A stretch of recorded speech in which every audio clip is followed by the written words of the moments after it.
everyone and welcome. This is Elena. I'm back today with another card video in which I'll show you how to make this card using adhesive strips and deco foil along with Happy New Year Stampin' Cut with Hero Arts and my MISTI.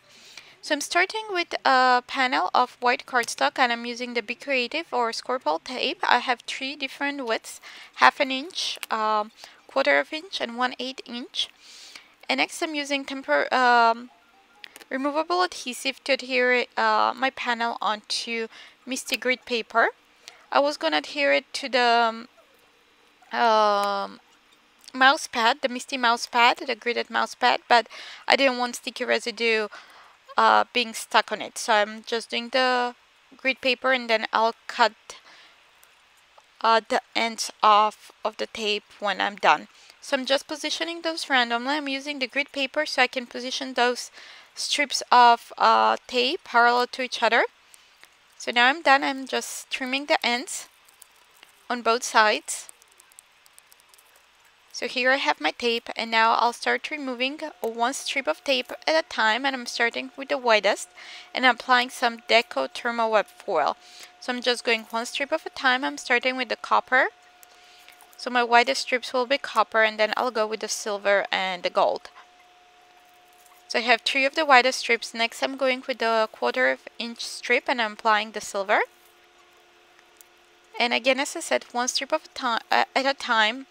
And just went over my bone folder all over all the strips to make sure that it's adhered nicely. So now I'm doing the thinnest strips and I'm doing one strip at a time so I don't have random foil stuck where I don't want it to be stuck.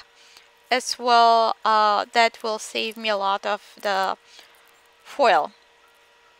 So next I'm using some acetate to stamp the 2018 from the Happy New Year stamp set. So I went over with my powder tool over the acetate sheet. And I'm using the MISTI for this. You could do acrylic block, but I do not recommend it because the acetate is the surface is slippery.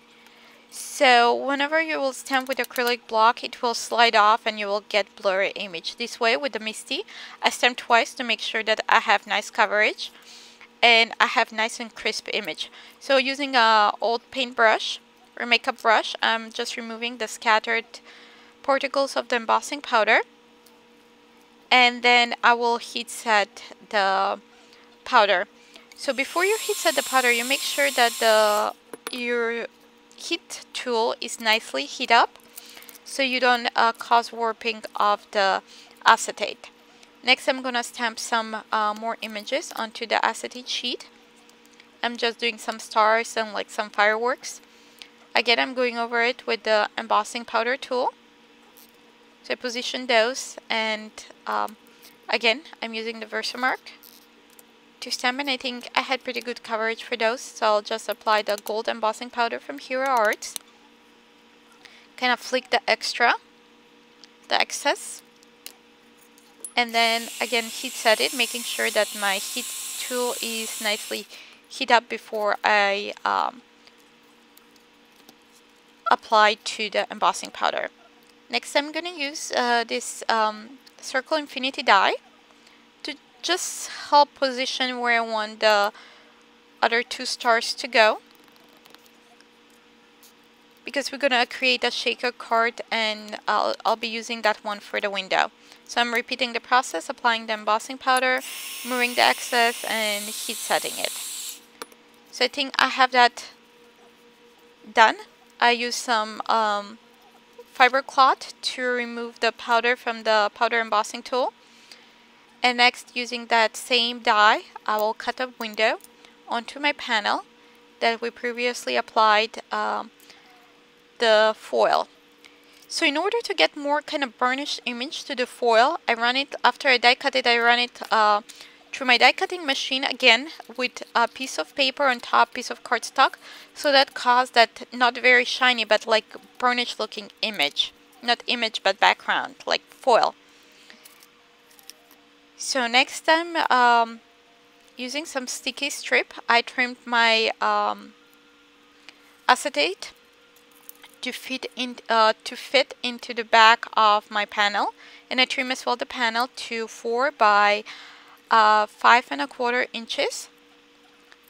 So I have that sticky tape, and I'm just positioning that acetate on the back. So here is my window. Next I'll stamp Happy New Year, and I'll stamp the clock. So here I'm doing like few combinations because I wasn't sure what would work. So I'm stamping first on white cardstock, and I embossed it with copper embossing powder.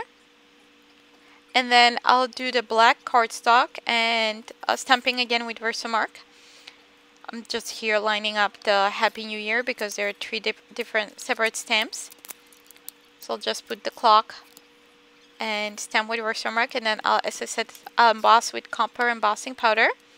Then I stamp on a black cardstock and emboss with copper embossing powder. But when I put it on my card base, I didn't really like how the copper looked because the copper foil wasn't really matching the color of the copper embossing powder. So again, I went one more time onto black cardstock, and the last time I embossed with brass embossing powder, however you pronounce it. So I have that one, and I'm here embossing it still. I'm still with the copper. So I'm heat setting it here. And you see how this copper is darker than my background. So just die cut those. So here I'm looking with the copper. It's kind of looking too dark compared to the foil strips. But I like the position. So I'm going back, and I did it with the brass embossing powder here. So that looks much better. And I cut panel from fun foam, the black fun foam. And I used the next size up of the circle infinity dies to do that window. So I'm applying some sticky strip. I tried to do the fast fuse or the extreme Tombow adhesive on the back, but it didn't work on top of the acetate because it's kind of slick surface. So I'm going with the Scor-Pal tape. So I'm just removing the backing, and then I'll go with the fast fuse or the extreme adhesive on the other parts where I don't have the acetate covering my cardstock. So I adhere that fun foam to add a little bit dimension so I can create that shaker. So here I'm just trimming the ends of the strip that says Happy New Year. So I think that will go there, and I think that looks pretty good. Next I will score my card base in half. I'm using 4¼ by 11, and then I just scored in 5½. I'm just using the back of my bone folder. I'm using here Teflon bone folder to crease that edge. Just need to clean my surface here. So here's the back, and I'll apply again Scor-Pal tape or Be Creative tape. Cover it nicely so the sequin, when I put the sequins, they don't come out. Seals that window or that shaker pretty nicely.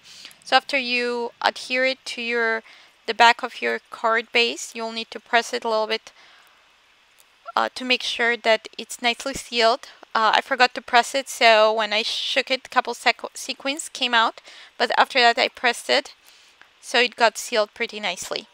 So here I'm just removing all the backing, just trying to position to see where I should put my sequins. I'm just putting them in the middle of my card base.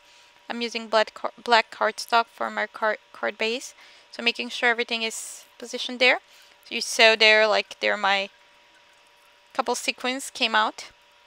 So then I just press it nicely and it's sealed in. So for the last step, I'm just using some dimensionals to adhere the clock and the sentiment, and then I'm just adhering a few sequins to create balance between the left and the right side. So here's the finished card. Thanks for watching. Happy New Year, and I'll see you back in 2018. And don't forget to subscribe to my YouTube channel as well as my blog. Bye!